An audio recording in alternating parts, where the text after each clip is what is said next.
Assalamualaikum warahmatullahi wabarakatuh. Berjumpa kembali teman-teman di channel kita ya, Mas Tio KDR. Kita teman-teman di kesempatan kali ini ya, kita akan berbagi informasi kembali teman-teman ya, masih di seputar pendataan ya untuk non ASN, yang mana di sini kita akan memberikan informasi. Yang pertama adalah aplikasi pendataan non ASN ini sudah dimulai ya. Jadi artinya mungkin sudah ada instansi yang sudah melakukan penginputan data sehingga data ataupun non ASN itu sudah bisa memulai untuk melakukan pendataan non ASN ya, artinya bisa membuat akun, nanti bisa login dan juga tentunya bisa melengkapi data-data dan juga tentunya bisa melakukan proses upload data di aplikasi pendataan di aplikasi pendataan non ASN di aplikasi BKN ya. Nah, terus tentu kita akan memberikan pemahaman dulu ya, artinya di sini di dalam aplikasi pendataan non ASN ini tentunya ada alur dan proses yang harus dipahami ya, sehingga nanti sebelum login ya, sebelum mengisi data itu apa sih sebenarnya langkah-langkah ya atau alur atau proses yang harus dilalui ya oleh non ASN tersebut. Nah, tentunya kalau kita lihat di dalam laman resminya ya terkait dengan pendataan non ASN ini memang untuk pendataan non ASN ini telah dimulai. Artinya seperti yang sudah kita jelaskan ya, mungkin ada instansi-instansi ya. Jadi pastikan data Anda itu telah didaftarkan oleh admin instansi sebelum Anda membuat akun. Jadi harus dipahami bahwa tidak serta-merta ya. Jadi yang sudah termasuk ke dalam non ASN itu bisa membuat akun ya, asalkan tentunya harus sudah didaftarkan oleh akun instansinya masing-masing. Nah, mungkin ada beberapa pertanyaan ya yang mungkin nanti kita jelaskan di dalam video ini. Yang pertama tentunya apa yang harus dilakukan ya oleh tenaga honorer atau non ASN ya. Apakah mereka bisa langsung untuk mengisi aplikasinya atau mungkin harus menunggu dulu ya. Terus yang kedua, mungkin ada yang bertanya juga berkas atau dokumen apa yang harus disiapkan ya untuk penginputan data di aplikasi BKN ini. Nah, mungkin yang paling sering ditanyakan itu bagaimana cara login ya, buat akun, isi data, dan juga upload berkasnya. Nah, ini tentunya bagi seorang tenaga honorer atau non ASN harus paham langkah-langkah, berkas-berkas ya, dan juga proses dalam penginputan data di aplikasi BKN itu harus dipahami.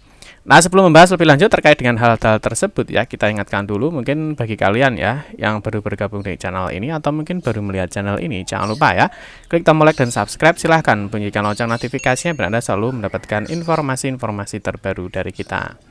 Nah, bagi teman-teman yang suka membaca, silahkan kunjungi saja di laman resmi kita mastiokade.com. Di sini kita akan berbagi informasi khususnya di seputar dunia pendidikan.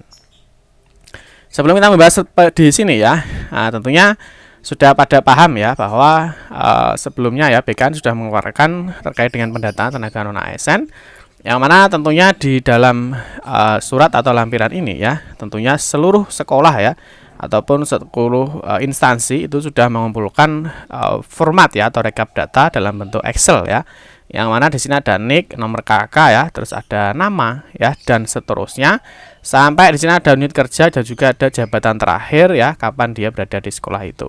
Nah, terus yang penting juga itu ada riwayat kontraknya. Jadi ini dikirim ya. Nah, jadi ini dikirim ya, mungkin dari sekolah atau dari instansi. Tentunya ini semuanya harus diisi secara lengkap dalam bentuk Excel. Setelah itu nanti disetorkan ya ke mungkin ke dinas ya, atau mungkin ke BKD ya, ataupun mungkin di yang melakukan bagian pendataan ya.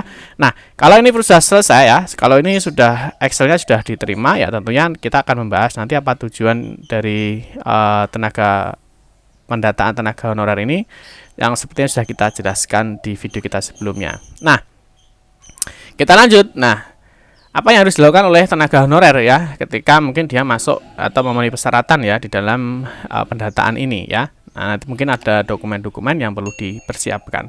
Kalau kita lihat memang untuk di pendataan ini sudah dimulai ya. Jadi sudah dimulai artinya ada beberapa alur proses yang harus dipahami.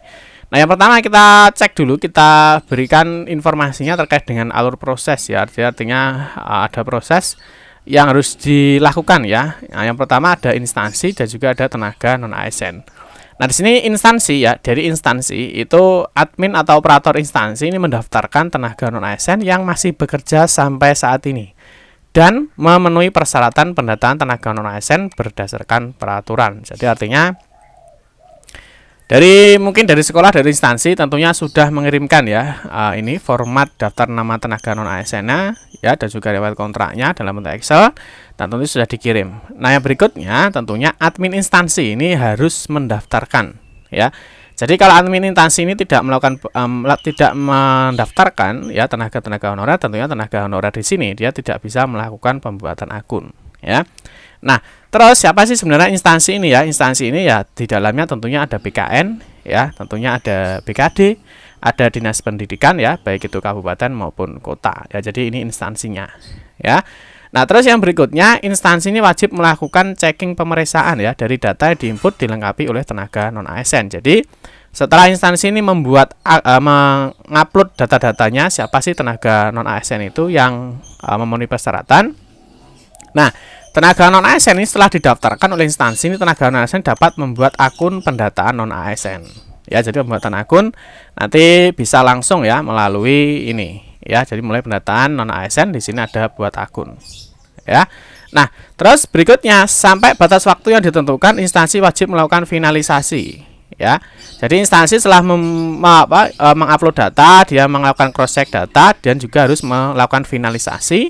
Dan instansi juga wajib mengupload SPJTM ya, surat pertanggungjawaban mutlak sebagai hasil akhir pendataan tenaga non ASN.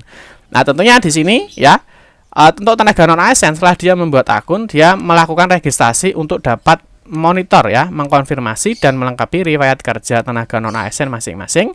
Tenaga non ASN ini dapat mencetak hasil resume berupa bukti pendataan non ASN. Nah, proses melengkapi riwayat oleh tenaga non ASN akan berhenti selesai ya ketika instansi menyatakan finalisasi. Ya, jadi di sini di dua unsur ya, satu instansi, yang kedua adalah tenaga non ASN. Jadi ketika instansi sudah melakukan upload data, data sudah ada, maka tenaga non ASN itu segera melakukan melengkapi data-datanya ya. Mulai dari membuat akun, mengisi riwayat kerja, mengupload berkas-berkas. Jika semua sudah selesai, dapat melakukan resume, dan yang terakhir dapat menyelesaikan atau mengakhiri proses pengisian datanya. Nah, berikutnya instansi juga akan melakukan finalisasi, dan setelah semuanya selesai, maka nanti tenaga non ASN itu bisa mencetak bukti untuk pendataan tenaga non ASN. Nanti kita akan berikan gambarannya. Nah, yang pertama di sini ada admin instansi. Tentunya di sini admin instansi ini memiliki kewenangan dan tanggung jawab ya, mengatur pemberian kewenangan ya dari operator, dapat melakukan import data ya, ini tenaga ASN. Import data ini yang sudah kita jelaskan berupa Excel. Wajib memeriksa semua data yang masuk ke dalam sistem, melakukan prafinalisasi pendaftaran pada waktu yang ditentukan, mengunggah SPJTM berdasarkan data yang telah difinalisasi. Nah, untuk tenaga non ASN, ya, ini untuk tenaga non ASN ini melakukan registrasi akun ya. Pendaftaran pada pendataan tenaga non ASN yang bertujuan untuk mengkonfirmasi keaktifan sebagai tenaga non ASN, melengkapi atau mencek data yang diinput oleh admin atau operator instansi, melengkapi riwayat kerja sebelumnya. Nah, terus bagi tenaga non ASN yang datanya belum terdaftar, maka dapat melaporkan kepada admin instansi pendataan non ASN untuk didaftarkan. Nah, tenaga non ASN ini apabila belum didaftarkan oleh admin instansi ya, maka ketika dia akan membuat akun ya, ketika dia melakukan pendaftaran akun, di sini akan ada informasi ya, mohon maaf NIK ya, ini belum didata oleh admin instansi di wilayah Anda bekerja. Mohon untuk melaporkan kepada admin instansi pendataan non ASN di wilayah instansi Anda bekerja. Nah, sebenarnya nanti untuk semua informasi atau panduan ya dapat di cross check ya, atau dapat dibaca di buku petunjuk pendaftaran pendataan non ASN ya. Yang mana di sini nanti juga dijelaskan ya bagaimana sih sebenarnya alur pembuatan proses akunnya. Nah, kita jelaskan dulu untuk alur pembuatan akun ya. Jadi sebelum pengisian data tentu ada pembuatan akun. Ya, mungkin bagi Bapak Ibu yang sudah pernah ikut CPNS, sudah pernah ikut P3K, tentunya tidak ada kesulitan dalam pembuatan akun maupun login. Nah, yang pertama ini untuk pembuatan akun ya, di sini ada tenaga honorer kategori 2 maupun tenaga non ASN ya. Di sini dia harus buat akun pendaftaran. Ya, pastikan data Anda ini sudah didaftarkan oleh admin ya. Dalam artian di sini ada PKN, ada PKD ya, tentu ada Dinas Pendidikan. Nanti itu akan yang menjadi admin, dan di situ tentunya ada ada kewenangannya masing-masing. Setelah membuat akun, di sini ada pengecekan identitas ya. Pengecekan identitas ini tentu isinya ada KTP ya, ada pas foto dan seterusnya. Nah, di sini berikutnya di sini ada KTP atau pas foto. Nah, ini harus dilengkapi. Terus nanti ada pembuatan password ya. Nah, nanti dilanjutkan dengan cetak kartu informasi pendaftaran. Nah, ini modelnya seperti apa? Nah, cetak kartu pendataan ya. Jadi di sini pembuatan akun. Nah, di sini ada pembuatan akun ya, ada pengisian nomor induk, nomor keluarga ya, nama lengkap, tempat lahir, tanggal lahir ya. Di sini tentunya ada nomor handphone, email pribadi dan seterusnya. Jika semua data sudah benar ya, di sini nanti dilanjutkan untuk pembuatan password. Ya, di sini ada pembuatan password, nah, konfirmasi password dan seterusnya. Nah, ini harus tersimpan dengan benar ya dan tersimpan dengan baik sehingga nanti tidak lupa. Nah, di sini ada contoh, di sini ada nanti penguploadan KTP dan juga ada foto ya. Nah, nanti berikutnya jika semuanya sudah dilengkapi, nanti mencetak bukti ya. Jadi ada namanya ini ya, kartu informasi akun. Nah, ini ada kartu informasi akun yang mana kalau sudah mencetak kartu informasi akun ini nanti bisa dilanjutkan ke login. Nah, di sini ya. Jadi setelah membuat akun, pengecekan identitas, melengkapi data ya. Di sini ada cetak informasi akun pendaftaran. Nah, ini modelnya seperti ini. Nah, berikutnya kalau sudah pembuatan akun, nah itu dilanjutkan dengan login.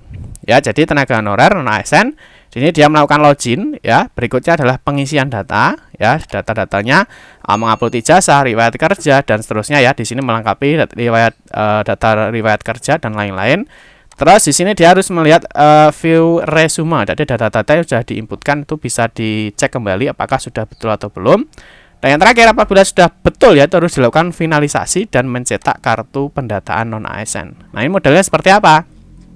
Nah, di sini, nah jadi setelah login ya, di sini dia tenaga non ASN dia akan login ya. Setelah login ya, maka dia akan melakukan pengisian data ya. Nah, di sini ada apakah dia sebagai tenaga honorer kategori 2 atau bukan. Nah, di sini juga harus mengupload ijazahnya ya. Nah, di sini terus mengupload dokumen-dokumen lainnya ya. Nah, misalkan ada pengisian ini ya, ada pengisian biodata, ada jenis kelamin, tanggal lahir tempat lahir sesuai dengan ijazah. Nah, dia juga harus melengkapi biodata dirinya secara lengkap ya di sini. Nah, di sini semuanya harus dilengkapi. Terus termasuk dia juga harus melakukan pengisian riwayat pekerjaan. Ya, riwayat pekerjaannya semuanya diisi, terus bukti-buktinya ya, bukti pembayaran, terus SK-nya ini juga harus diupload. Nah, terus berikutnya jika semua isi data ya, semua riwayat pekerjaan dan semua biodata diri itu sudah dilakukan pengisian dengan benar dan juga valid ya, tentunya yang terakhir ya, ada yang namanya resume. Ya, di sini ada resume. Jadi ada resume pendataan non ASN. Ini ada melihat data-data yang sudah diisikan itu akan ditampilkan.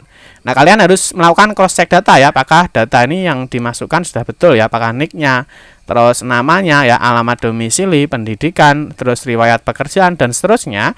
Jika semuanya sudah benar, nah ini harus melakukan pengakhiri proses pendataan. Jadi kalau sudah diakhiri proses pendataan, maka sudah tidak bisa lagi melakukan edit data ya. Paham ya? Nah, berikutnya setelah itu ya, di sini ada peringatan ketika kalian mengakhiri ya pendataan ini. Nah, tentunya nanti berikutnya kalian bisa mencetak kartu pendataan tenaga non ASN. Ini seperti yang kita jelaskan di akhir. Di sini ada cetak kartu pendataan. Nah, cetak kartu pendataan di sini ada bukti pendataan tenaga non ASN 2022 ya. Di sini tentunya isinya ya, mulai dari nama, terus ada instansi pendidikan, jabatan terakhir ya, ada unit kerja, terus ada riwayat pekerjaan. Nah, tentunya kalau sudah seperti ini, proses dari pendataan ya, proses dari pendataan di laman pendataan non-asn.bkn.go.id ini sudah selesai ya. Dan tentunya kita tinggal menunggu informasi berikutnya ya. Mungkin nanti ada kebijakan-kebijakan dari pusat yang mungkin membawa kabar baik ya untuk seluruh tenaga non-ASN ya. Jadi seperti itu nanti untuk alur dan prosesnya. Dan yang berikutnya tentu ada dokumen kelengkapan ya yang harus disiapkan. Tentunya untuk tenaga non ASN di sini ada kartu tanda penduduk, pas foto terbaru, ijazah pendidikan yang dimiliki saat ini, registrasi dan melengkapi riwayat ya, SK setiap periode bekerja, bukti pembayaran berdasarkan SK, STR bagi tenaga kesehatan atau sertifikat pendidik bagi guru jika memiliki ya. Terus yang berikutnya di sini ada persiapan data ya. Jadi ada beberapa data yang harus disiapkan, mulai dari nama, nick dan seterusnya ya, sampai di file dokumen SK dan juga file bukti pembayaran honorarium ya, APBN atau APBD. Dan tentunya nanti ada kode-kode referensi dari BKN yang harus juga kalian pahami. Terus jangan lupa ada pendataan, ini ada syaratnya ya. Jadi syaratnya ada mulai 1, 2, 3, 4, 5. Ini seperti yang sudah pernah kita jelaskan di video-video kita sebelumnya.